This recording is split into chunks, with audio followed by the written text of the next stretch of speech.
Welcome to Corporate Cosplay. I'm Allie, or you can call me Allie. And yeah, if you're new here, we all are, because this is my very first video. So I didn't really know what to make this video about besides being like, hello. But I figured I would just start out with telling everyone why corporate cosplay, like the name.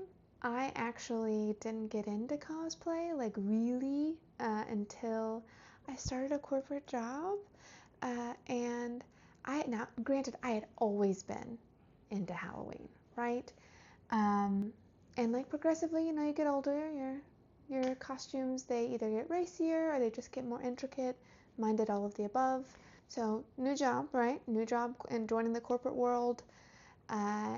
I was informed that they do a Halloween costume contest, and I was like, oh, okay, like, and I was thinking like it wouldn't, be something little, and they were like, oh no, we take it very seriously, and I was like, oh, how seriously? And they said that someone had like shown up as like one of the Avatar, like not Airbender, but blue guys, and I was like, oh, they'll take it real seriously, okay. So, and this was like I had like a month, maybe less, maybe just a couple weeks. I remember I put it together really quickly.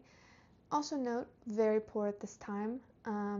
Going from being a bartender to corporate is very difficult because you get paid every day that you work when you're a bartender, and then you get paid every 2 weeks, bi-weekly when you're in corporate America. Anyways, so big adjustment there, could not spend money, had to basically get together a couple things. First thing, I looked up, I think I did like a YouTube search, and I was like, easy but impressive costumes, or something like that. And this certain video popped up, and I was like, I think I have everything I would need to do this. So I went and checked my closet. I had an old Mary Poppins outfit. I took the shirt and the bow tie from that. And then I, I had gotten a black blazer for my new corporate girly job. And then of course I had black pants.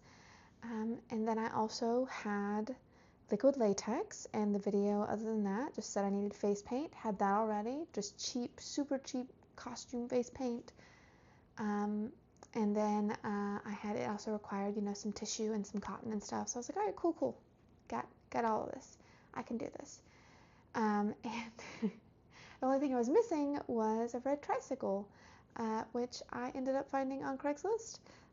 One of those old school metal ones.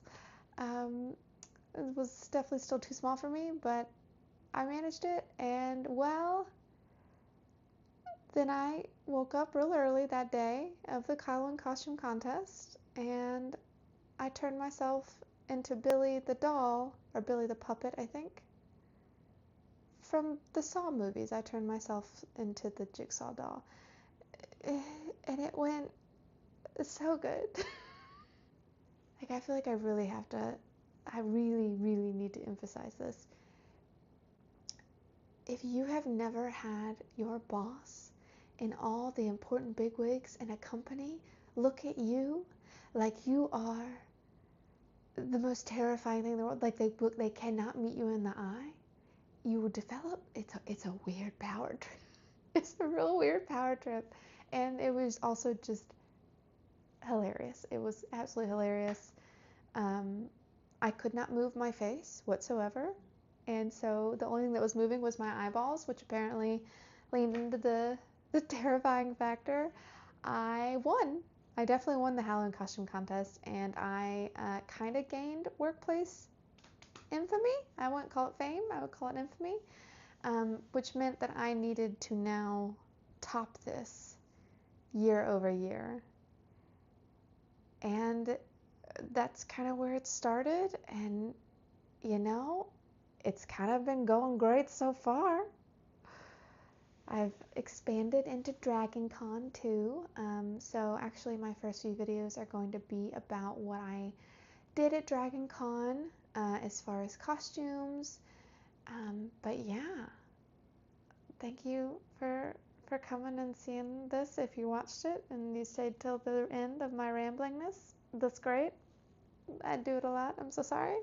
Um, but I am very excited to take other people on this journey with me, because I'm not doing this for YouTube. I'm recording it for YouTube, but this is something that it's become a very wonderful hobby for me. So yeah, I'm just gonna keep doing this. And if you want to watch me do it, cool.